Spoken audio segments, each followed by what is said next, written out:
म्हणून काँग्रेस पासून तर भाजपापर्यंत सगळेच आयटी सेल यांचे रोज हे काम करतात. रोज आमदार आले 2.5 लाख रुपये महिना, गावातल्या तलाठ्याने 40,000 रुपये महिना, 40 ते 45,000 रुपये महिना, आणि गेले 2 महिने त्याला 1,500 रुपये महिना ही आहे अर्थ.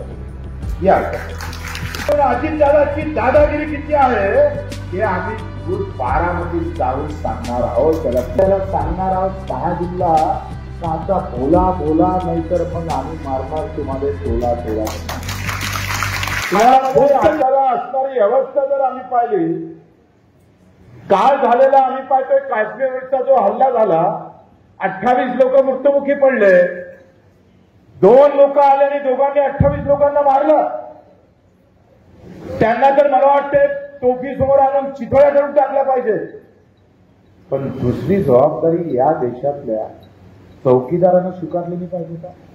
खाऊन का असं म्हणणारा चौकीदार भ्रष्टाचारामध्ये अव्वल असणारा हा देश समोर जात आहे आणि इथं थांबला नाही तर 2 पाकडे इथं तरी चौकीदार मात्र बिहारमध्ये सभा घेत. त्याचाही निषेध झाला पाहिजे. त्याचाही निषेध झाला पाहिजे.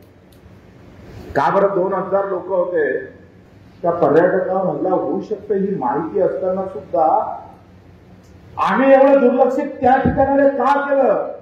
मित्रांनो, सांगायचं तात्पर्य आपला हा विषय जरी नसला, कोणावर टीका टिप्पणीचा विषय जरी नसला, तर लक्षात ठेवा का राज्यामध्ये आणि देशामध्ये जात आणि धर्म हा नेहमी फडकत राहिला पाहिजे. याचे झेंडे तुमच्या आमच्या हातात आणि डोक्यात असले पाहिजे. म्हणून काँग्रेस पासून तर भाजपापर्यंत सगळेच आयटी सेल यांचे रोज हे काम करतात.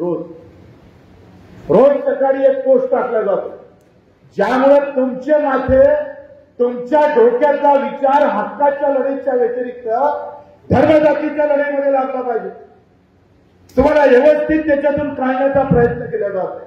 मग इथल्या गरिबांच्या घराचा प्रश्न संपला पाहिजे, आमच्या डोक्यातून नसला पाहिजे. इथं शिक्षणाची अवस्था काय झाली ते आमच्या डोक्यात नसलं पाहिजे. इथं आरोग्यासाठी काय तळमळ करून मरतं. यवतमाळची एक 12 वर्षाची महिला ती हातची दुरुस्त होत नाही म्हणून नदीवर जातं आणि नदीत डुबून मरतं. ही अवस्था भारताच्या 75व्या वर्षात. 14 तारखेला खामगावात ज्याचं घर त्याच्या बाजूला असतं तिथे रक्तदान करून सगळ्यांनी ते आंदोलन पुन्हा पेटतं ठेवायचं आहे. 2 तारखेला पहिली सभा बारामती अजितदादा पवारच्या घरासमोर होणार आणि तिथे आम्ही सांगणार की तुम्हाला जातीभेद धर्मभेद परवडला पण अर्थभेद नाही परवडला. अर्थभेद म्हणजे समजलं नाही. आमदार आले 2.5 लाख रुपये महिना, गावातल्या तलाठ्याने 40,000 रुपये महिना, 40 ते 45,000 रुपये महिना, आणि गेले 2 महिने त्याला 1,500 रुपये महिना ही आहे अर्थभेद. ही अर्थभेद तुरीची डाळ केली ते आम्ही पाहतोय चौपटच्या भावाला जातं. आम्ही जे शर्ट घालतोय त्याचे क्विंटलाचे भाव काढले तर मित्र आम्ही सांगतोय 5 हजाराचा कापड आपण तयार केला आणि तो जर विकला बाजारात तर त्याला 25,000 रुपये क्विंटलचे भाव. हा अर्थभेद आहे. आम्ही जातीभेद आणि धर्मभेदावर लढणारी माणसं नाही आहे. आम्ही अर्थभेदावर लढणार आहोत. आणि म्हणून अजितदादाची दादागिरी किती आहे ते आम्ही दूध 12 मध्ये जाऊन सांगणार आहोत. त्याला तिथं जाऊन त्यांचे काम उभारणी करणार आहोत. आणि 2 तारखेला सुरू होणारा हा प्रवास, ही रॅली 2-3 तारखेला पंकजाताई मुंडे, 4 तारखेला बाबासाहेब पाटील, 5 तारखेला राठोड आणि राठोडच्या घरासमोर अकोला, बुलढाणा, वाशिम, अमरावती, वर्धा या सगळ्या कार्यकर्त्यांना 5 तारखेला 9 वाजेपर्यंत यवतमाळला यायचं. तुमची तयारी आहे याची? असं समजा लग्नच आहे आपल्या कोणातल्या. मग तुम्ही याले वाहना काय झाले मी अपंग दिव्यांग बांधवावर माझा विश्वास है, अगर आपने अगर काम दिया तो हर किसी को हलना पड़ता है, वो हलाएंगे किसी को ही हालत में. आणि तुम्ही एकदा जर विचार केला तर आम्ही पाहतोय 5 तारखेला 9 वाजेपर्यंत तुम्हाला यवतमाळला यायचं आहे. तिथून आपण जायचंय नागपूरकडे रवाना होऊ आणि मग मुख्यमंत्री आणि नितीनजी गडकरी कार्यसम्राट डांबराचे रोड कॉन्क्रिटीकरण करणारे आमचे मंत्री लोक आता म्हणते का डांबरीकरण बरं होतं पण कॉन्क्रिटीकरण परवडलं नाही. आणि अकोल्यात तर अशी अवस्था आहे, किती ठिकाणी रोड फाटला पताच लागत नाही. आणि मग त्या सगळ्या मंत्र्यांना निवेदन देत आणि थोडं आंदोलनाचं रूप बदललं. आपण 1 लाख लोक जमा करणार होतो नागपूरला. दुःख मित्रांनो हे आहे का आमच्या कापसाला भाव देतं म्हणून सुद्धा आम्हाला तो भेटत नाही.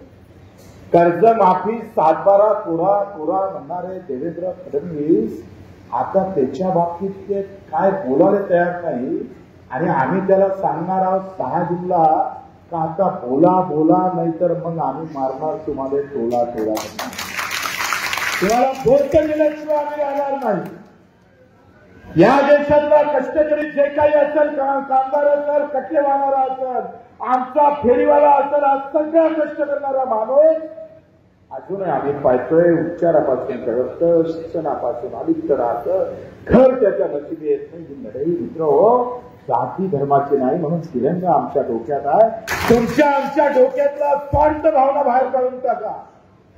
मैं कहां बैठा हूं इससे बजाय मैं किसके लिए खड़ा हूं ये बहुत महत्वपूर्ण होता है. जिथं पाय मारत तिथं पाणी काढल्याशिवाय राहणार नाही. नक्की तुम्हाला सांगतोय.